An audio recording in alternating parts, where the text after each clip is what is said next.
NEET தேர்வில் தேர்ச்சி பெற்று தலைசிறந்த மருத்துவர்களாக மாணவர்கள் வர வேண்டும் என மத்திய தகவல் ஒலிபரப்புத்துறை இணையமைச்சர் எல் முருகன் வாழ்த்து தெரிவித்துள்ளார்.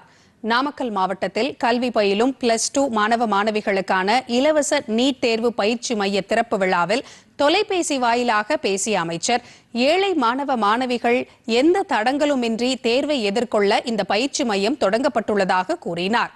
இளைய சமுதாயத்தினரின் முன்னேற்றத்திற்கு மத்திய அரசு பல்வேறு திட்டங்களை செயல்படுத்தி வருவதாக அவர் குறிப்பிட்டார்.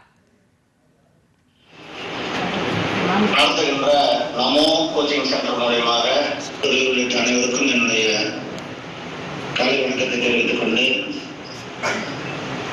ஏழை மாணவர்கள் பயன்பெற வேண்டும் என்பதற்காக ஏழை மாணவர்கள் எந்தவித தடங்களும் இன்றி இந்த நீட் பயிற்சி வகுப்பு பெற வேண்டும், அவர்கள் நீட்ல தேர்வில் தேர்ச்சி பெற வேண்டும் என்ற நோக்கத்தில் இன்றைக்கு இலவசமாக இந்த நீட் கோச்சிங் சென்டரை தொடங்கி வைத்திருக்கின்ற நிர்வாகிகள் உங்கள் அனைவருக்கும் மாணவர்களுக்கும் என்னுடைய வாழ்த்துக்களையும் பாராட்டுக்களையும் தெரிவித்துள்ளேன்.